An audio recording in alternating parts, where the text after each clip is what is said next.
I love you too, Marcus, but I can't leave my people. Marcus could not believe that Liora was choosing her people over him. He loved her deeply, but obviously she didn't love him enough. Marcus stood and left. The princess tried to call him back, but he left angry and hurt. With heavy steps, Marcus walked through the village path, the sound of his footsteps echoing in the quiet bush path of Oreni. As he walked back towards his temporary apartment, lost in his thoughts, he encountered Sema, Chief Achenu's beloved daughter. Sema was among the village single ladies who had been chasing after Marcus, trying hard to get his attention.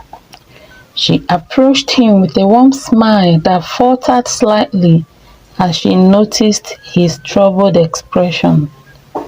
"Marcus," Sema began, her voice gentle yet earnest.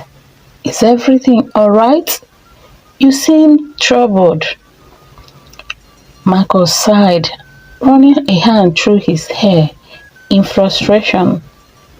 "Sema, I'm fine," he stated. "I heard you're leaving. I would like to go with you." "Go with me?" he asked, surprised. "Yes, Marcus, I care about you," she confessed. "And I know you think the princess loves you. She doesn't. And even if she does, Princess Liora will never leave Uleni. She will never love you enough to follow you to the city. But I will follow you anywhere, even to the moon." Marcus felt a pang of hurt at Sema's words. Princess Leola had just told him that she had no intention of leaving the village. And now Sema is saying the same thing. Does that mean that everyone knows she doesn't love him as much as she claimed? Sema was still trying to flirt with him, irritating him. With a firm tone, he rejected her advances and walked away. As Marcus returned to his temporary dwelling, he began to pack his belongings, preparing to leave Uleni the next day. However, as he gathered his things, Marcus couldn't shake the feeling of unfinished business. Despite his resolve to leave, he found not knowing what else to do. He left to Mama Kudo's house. She was the woman Marcus helped that other day. And from that day, he formed the habit of visiting the old woman, checking up on her. Later, he started going with Liora to spend time with Mama Kudo. So Marcus believed the woman deserved to hear from him that he was leaving. Mama Kudo welcomed Marcus warmly, but he sensed his inner turmoil. "Marcus, my child, what troubles you?" Marcus sighed heavily, struggling to find the right words. "Mama, I'm leaving Uleni tomorrow. The king and the elders want me gone. They withdrew their support for the project." Mama Kudo sympathized with Marcus, and after that, they spent the rest of the day together. Marcus helped her with some chores. As the woman observed his humility, she concluded that he was a perfect match for Princess Liora. She knew Uleni people need Leola, but they shouldn't stand in her way of happiness. Leola has sacrificed so much for her people, so it was wrong for them to repay her by sending the man she loved away. When evening came, Marcus stood, ready to leave. "Marcus, my child," Mama Kudo said softly, "do you know the real reason the king and the elders want you to leave?" Marcus frowned, taken aback by her question. They said they are afraid my development plan will jeopardize the way of the people. The old woman scoffed. You don't think that is the reason? Marcus asked. Of course it is not. They want you gone because of the princess. They are afraid you will convince her to follow you to the city. Marcus stared at her in disbelief. He thought she was joking, but Mama Kudo went ahead to tell him how the Uleni people were in dire situation because of lack of proper medical services before the princess returned home and opened the clinic. Liora is not just their beloved princess, she is their one and only doctor. They won't let you take her away, she said. After listening to Mama Kudo, Marcus started laughing. He was laughing because it was ironic that they asked him to leave so Leola wouldn't follow him to the city.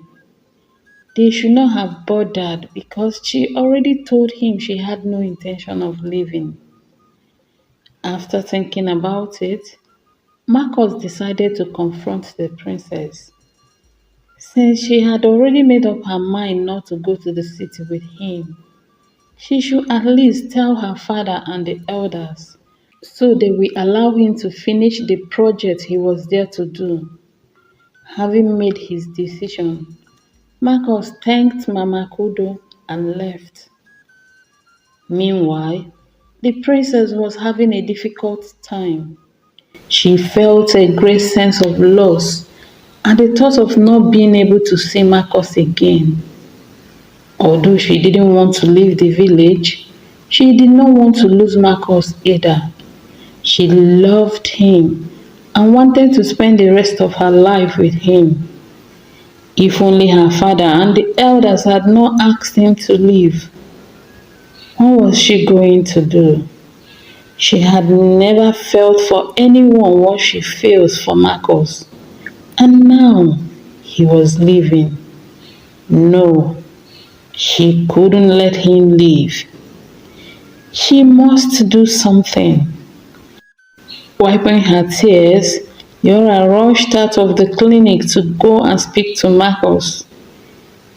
He cannot leave. They must find a way to stay together, she vowed. As she hurried down the village path, she saw Marcus coming and ran to him. Marcus, you can't leave. I love you. We have to stay together no matter what. She cried out, holding his hands. She was afraid he would disappear if she let him go.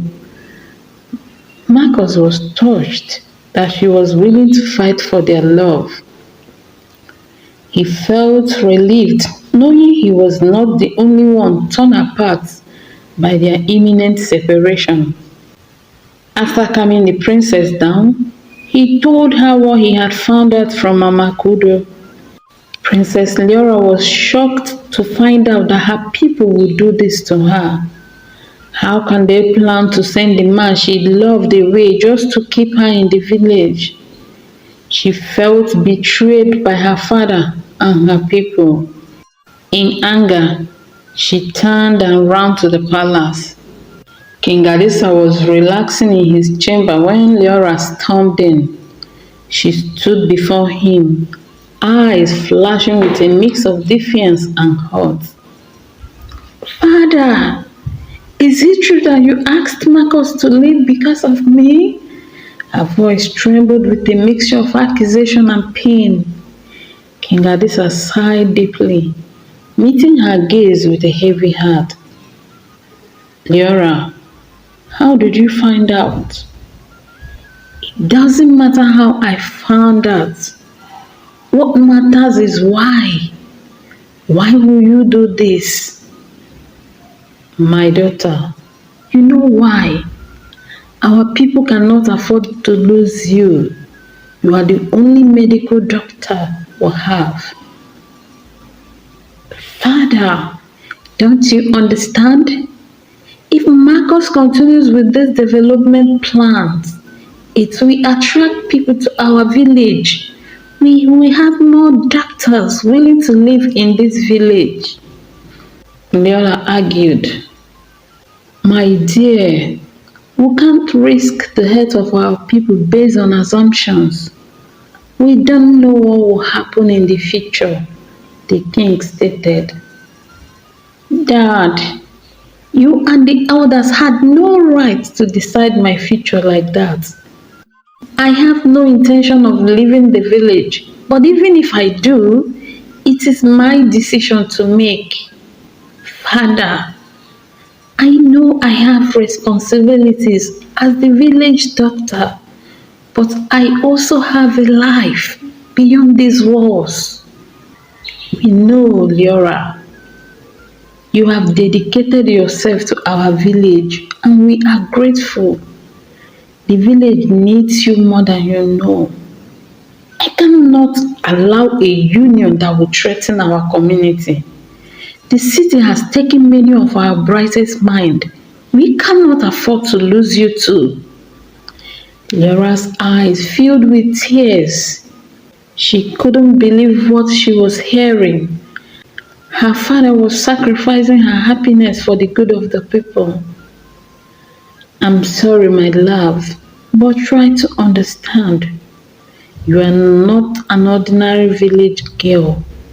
You are the princess, and it is your duty to do what is best for your people.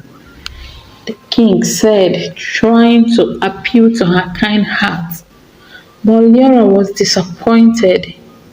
She never thought a day like this would come when everyone will expect her to sacrifice her love and happiness for them. With tears in her eyes, she turned and walked away. King Adisa was filled with guilt. He loved his beloved daughter, and as a father, he wanted her to be happy. But he's not just a father, he's a king too. And a king always does what is best for the good of his people. The following day, King Adisa and the council summoned Liora to discuss their decision. In the Grand Council chamber, the atmosphere was tense as Liora sat before them, her eyes searching her father's face for any sign of leniency. Liora, King Adisa began with a heavy sigh. You have decided that Marcus may stay under one condition. What condition, father? You must end your relationship with him. As our village doctor, you cannot marry someone who is not from Muleni. Liora could not believe what was happening. She felt a wave of betrayal wash over her. She had returned to Lenny willingly to serve her people as their doctor, and now they were dictating her personal happiness. Father, you cannot force me to give up the man I love. I chose to come back to help our villagers, our people, but now you are coming between my happiness and love. Liora cried out, her heart broken. Chifachino interrupted, saying that the princess was being selfish. He argued that the elders were not just trying to punish her, but they were trying to do what is right for the people, something he said the princess had failed to do. Then he went ahead and pointed that there were eligible men in Uleni for the princess to choose her husband from. In fact, he offered his first son as the perfect candidate for her husband. Other elders also mentioned their sons as potential husbands for her. Soon, the elders started arguing among themselves whose son was better. As they bickered, Liora turned and left. The only one to notice her departure was her father. When Marcus heard the decision of the king and the elders, he was disappointed. He went to them, trying to reason with them, but they were firm in their decision. They told him that if he wants to continue the project, he must break up with the princess. Later, Chifacheno went to his house and tried to convince him to choose his daughter Sema as his wife, but Marcus remained true to his love for Liora, refusing to entertain Chifacheno's proposal.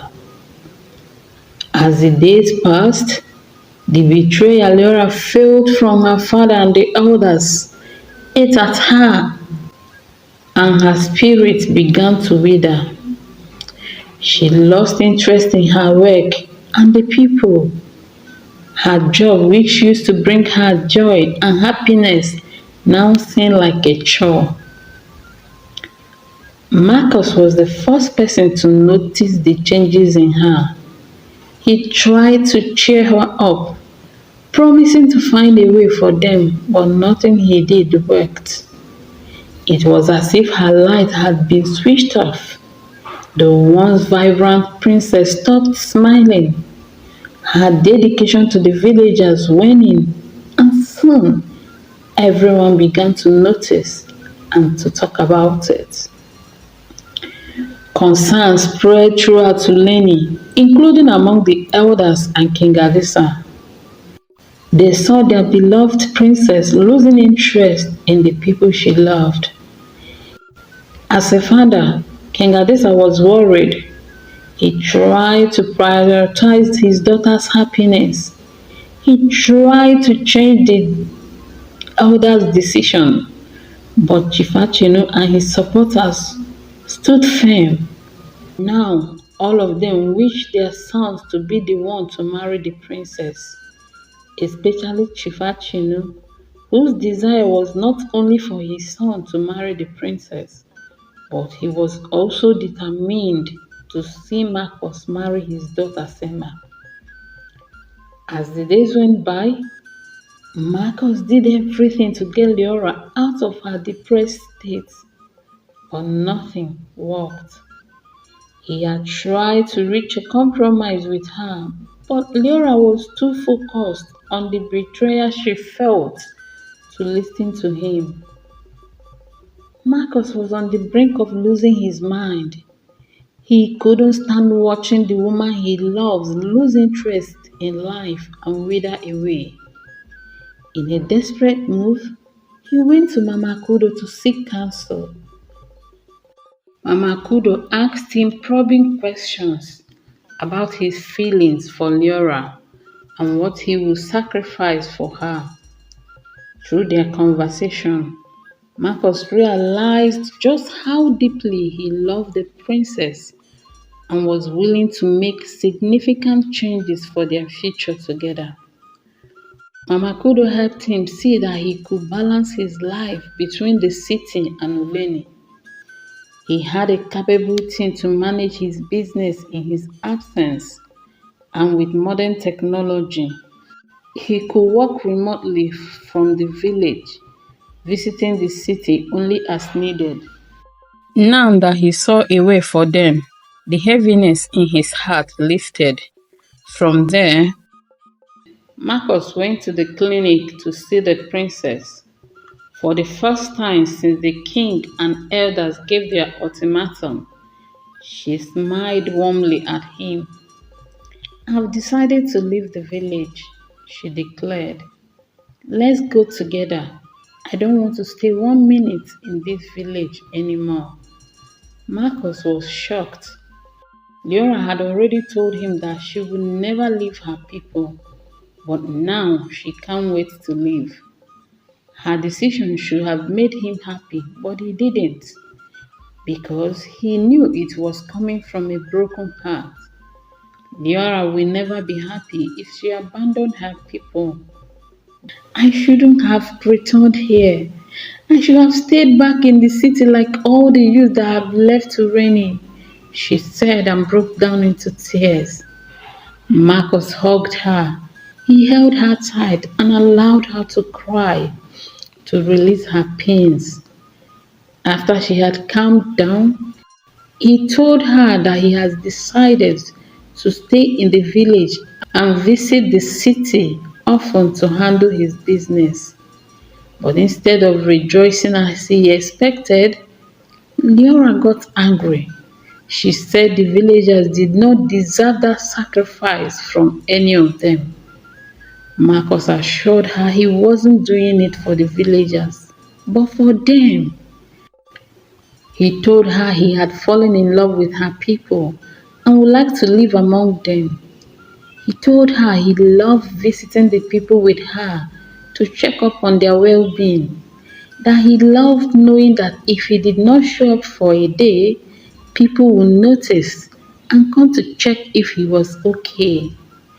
He told her that he would love to be the husband of the village princess doctor. Liora laughed at that and hugged him tight. She told him how much she loved him and feared that they might not be able to spend their lives together. After confessing to each other, they decided to go and speak to the king and the elders. Liora and Marcus presented their compromise to the king and the elders. They will marry, and Marcus will be splitting his time between the city and Uleni. That way, the people will have the development that Uleni needed and still have their beloved doctor. Chief Achino tried to oppose, but other chiefs refused to side with him. The compromise that Marcus and Princess Liora reached would bring only benefits to the people. So King Adisa and the elders approved of it. Few months later, Marcus and Princess Liora got married in a flamboyant traditional wedding organized by the whole village. With the council's approval, Uleni embarked on a new chapter of growth and unity. Liora continued her role as the village doctor, beloved by people she cared for. Marcus and Princess Liora continued to love and care for each other.